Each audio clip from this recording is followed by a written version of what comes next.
Good evening, everyone at Facets. I'm Bill Van Ryn from Fanzine Drive-In Asylum, welcoming you to the Super-Horror-Rama Eco-Horror Evening, halfway to Halloween.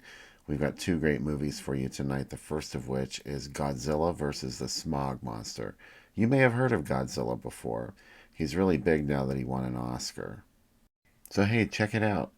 Godzilla versus the Smog Monster and Frogs were a real double feature back in the day. Of course, both distributed by American International Pictures. This was the last Godzilla movie that AIP put out in the United States. They'd released a number of kaiju films up to this point, most of them Toho, some of them not, but 1972 and Godzilla vs. the Smog Monster was when AIP got out of the kaiju game. I never saw Godzilla vs. the Smog Monster theatrically, but I used to see it all the time on television. In Pittsburgh, we picked up WOR TV out of New York on our cable system, and every Thanksgiving they had a festival of King Kong movies on Thursday, Godzilla movies on Friday, and Godzilla vs. the Smog Monster was always on there. I'll never forget that opening, which was kind of like a James Bond film opening style lounge song with psychedelic projections behind a Japanese singer, and she was singing a song called Save the Earth, which of course was only for the American dub. I'm sure the Japanese version made a little more sense. I'm probably more familiar with this movie than any other Godzilla movie, including the original, which I never saw very many times on television. But this one was always on, like I said, so I was really into the monster. I love the shape of it. I love the eyes. And it's very dark, too.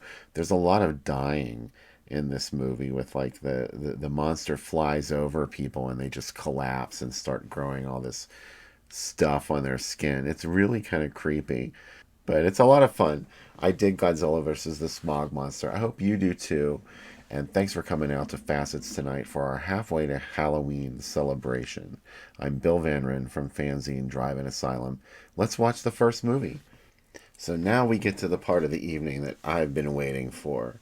This movie has been blowing my mind ever since I caught it on television when I was very, very young. A movie that is socially conscious, ecologically conscious, and that dares to present the radical notion that animals might be able to get together better than human beings can. Frogs was released in spring of 1972, and this was about a year after Willard became such a huge hit, so American International Pictures figured, why not do it again? They gave it this wonderful ad campaign that depicted a giant frog with a human hand hanging out of its mouth. Now, don't get too attached to that image because nothing like that happens in the movie, and I'm not sure how many people were disappointed by that.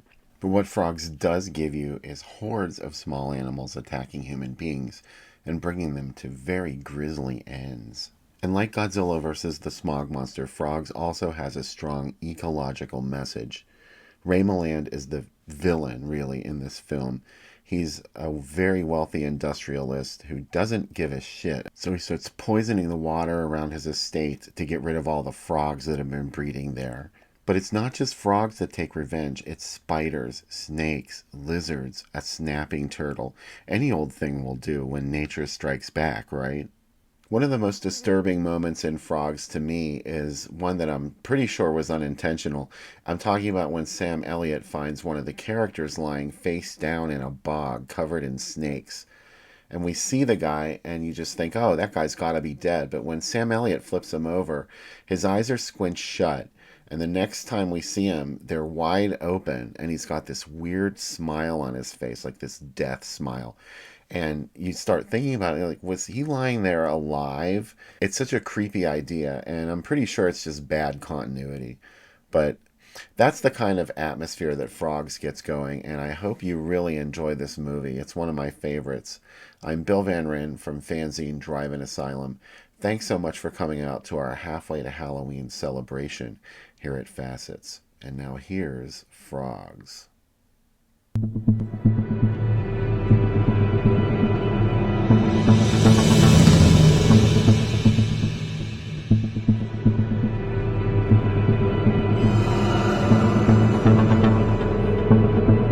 Good evening, all you fine folks at FACETS. I'm Bill Van Ryn from Fanzine Drive-In Asylum. I'm here to welcome you to tonight's Halfway to Halloween program, which tonight is all about melting. And this first movie has a weather report you're not even going to believe. You also may be shocked by how many superstars are in tonight's first movie. William Shatner, Tom Skerritt, Keenan Wynn, Eddie Albert, Ida Lupino, and in his feature film debut, a blink and you'll miss it role by none other than John Travolta. First of all, these ads are just gorgeous, and you knew a movie was important when it had a star panel in it showing you all the quality performers that chose to work on The Devil's Reign, all hoping to be the next Ellen Burstyn. It is tempting to say that The Exorcist influenced The Devil's Reign, and it probably helped get it bankrolled, but it actually has more in common with earlier satanic cult efforts like The Brotherhood of Satan from 1971 and Enter the Devil from 1972. You might be wondering why John Travolta's name isn't in any of these ads. Well, The Devil's Reign was released in August 1975, long before Travolta started disco dancing. However, by 1978, Travolta was a huge star, and this movie came out again, this time with his name at the very top of the ad, as if it's a starring role for him, which is hilarious because he's, like I said earlier, he's barely in this movie, maybe about 30 seconds screen time max. You can't even tell it's him. The director of The Devil's Reign, Robert Fust, also directed the Dr. Phibes films, and that was only a couple years before The Devil's Reign. The Dr. Phibes films were big hits. The Devil's Reign initially was not. It's gone on to attract a cult following, but people didn't like it when it first came out, at least, the respectable critics like Roger Ebert, who called it one of his most hated films. What a high honor indeed. So get set for the first melting extravaganza of the evening, The Devil's Reign from 1975. Caution, the next film in tonight's Halfway to Halloween series is so slimy and gooey, we can't guarantee that you will not get something gross on your clothing during the course of this picture. If that happens and you want to keep whatever you're wearing, I suggest you take it to the dry cleaner as soon as possible.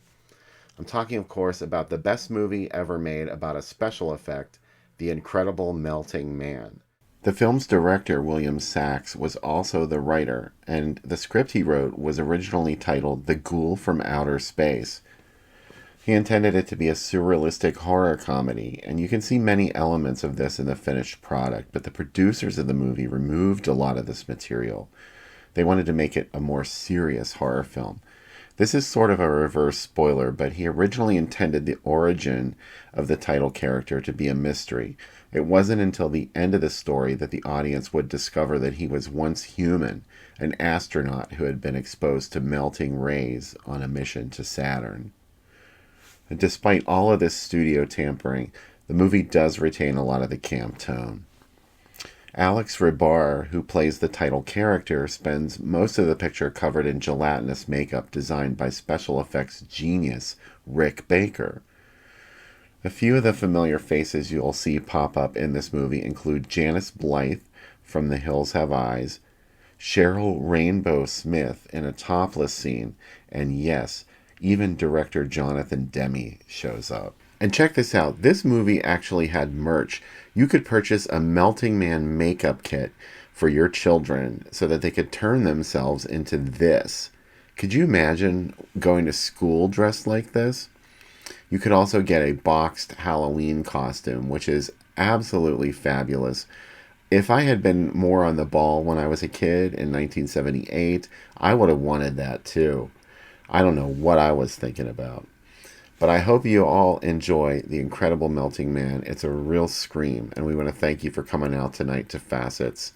Enjoy this second melting extravaganza in this Super-Horror-Rama. Sometimes a movie goes so far over the top with its gross-out special effects that you start to laugh whenever something awful happens to one of the characters, such as our third movie of the evening, the Dayglow horror film from 1987, Street Trash. Oh, and lots of people melt in it too. There was this magical time in the later 1980s where sometimes a movie would come out on VHS and in theaters at the same time. And Street Trash was kind of like that. The theatrical release was limited, and it's so cool that you're going to get to watch this on the big screen the way it was intended. One of the really interesting things about this movie is its lineage. The director is J. Michael Muro, and if you don't recognize his name, maybe you don't read the credits of blockbuster movies. He's a cinematographer and camera operator known for his work with the Steadicam, and he's worked on many of James Cameron's biggest movies like Titanic and Terminator 2. Street Trash was a 10-minute student film he made, and he later expanded it into a full length feature. To say this movie is gritty would be a gross understatement. It's the dirtiest movie on tonight's program, hands down, and you might feel like you need a shower just for having watched it. This last ad coming up is one of my favorites out of the bunch. I love seeing Street Trash playing next to a Merchant Ivory production in Jean de Florette. It's just amazing. I'm Bill Van Ryn from Fanzine Drive-In Asylum, and I want to thank all of you for coming out to Facets tonight to watch some fantastic films. Here's the final of the evening, Street Trash.